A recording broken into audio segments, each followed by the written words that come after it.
4 ঘন্টার মধ্যেই এরকম একটি লোমহর্ষক এবং হলো যে ক্রুলেস একটি মার্ডারের ট্রিপল মার্ডার এইটার হলো যে উদ্ঘাটন করতে সক্ষম হয়েছে। সকাল 9টা 25 থেকে 35-এর মধ্যে ট্রিপল মার্ডার। এখানে আমরা সকালে এসে এই জায়গায় এই ঘটনাস্থল পরিদর্শনে আসি এবং এসে সার্বিক পর্যবেক্ষণের পর আমরা তখনই একটি হলো যে স্পেশাল টিম গঠন করে দিই। এই টিম তখন থেকে তারা এখানে কাজ করছিল এবং তাদের যে কার্যক্রম পারিপার্শ্বিক অবস্থায় এবং প্রযুক্তি সব কিছু সহায়তা নিয়ে তারপরে তারা আজকে 3টার আগে হলো বাবুল মিয়া নামে যে আসামি তাকে হলো যে বাবুল মিয়া নামে একজনকে গ্রেপ্তার করে এবং তাকে আমরা প্রাথমিক ইন্টারোগেশনে আমরা কনফার্ম হই যে সেই খুনটি করেছে। 3টি খুন সেই করেছে। এই খুনের পেছনে সে যেটা সে বলেছে যে সে এখানে এই বাড়িতে যে 3জন খুন হয়েছে, আব্দুস সাত্তার, তার হলো যে স্ত্রী সুরাইয়া এবং কাজের মেয়ে তাহমিনা। সে জানিয়েছে যে গত 15 থেকে 20 দিন আগে এই তাহমিনার সাথে তার হলো যে প্রেমের সম্পর্ক গড়ে ওঠে এবং এই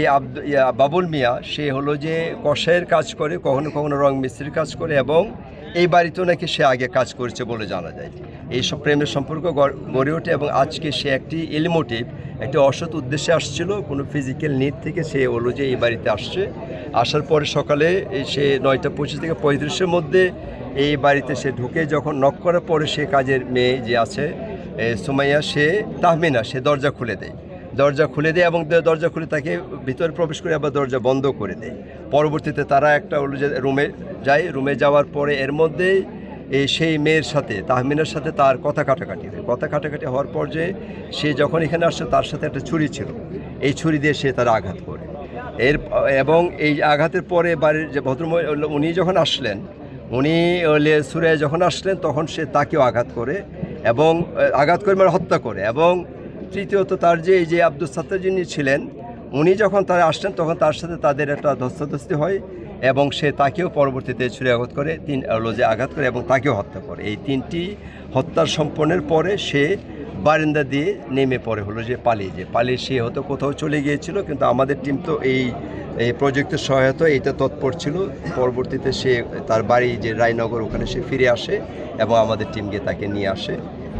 আসে এবং তখনই আমরা তাকে হলো প্রাইমারি জিজ্ঞাসাবাদ করি, সেটা যে স্বীকার করে। আর তার দেখানো মতো যে ছুরি আছে যেটা হলো যে সে বলেছিল যে এই প্লটের মধ্যে আছে, আমরা এটা হলো যে খুঁজছি, এটা এখানে অনেক ঝোপ জঙ্গল আছে, হয়তো সেখান থেকে আমরা পেলে আগামীকাল হয়তো আপনাদের আরও হলো ডিটেলস তথ্য নিয়ে আপনাদের সাথে বসতে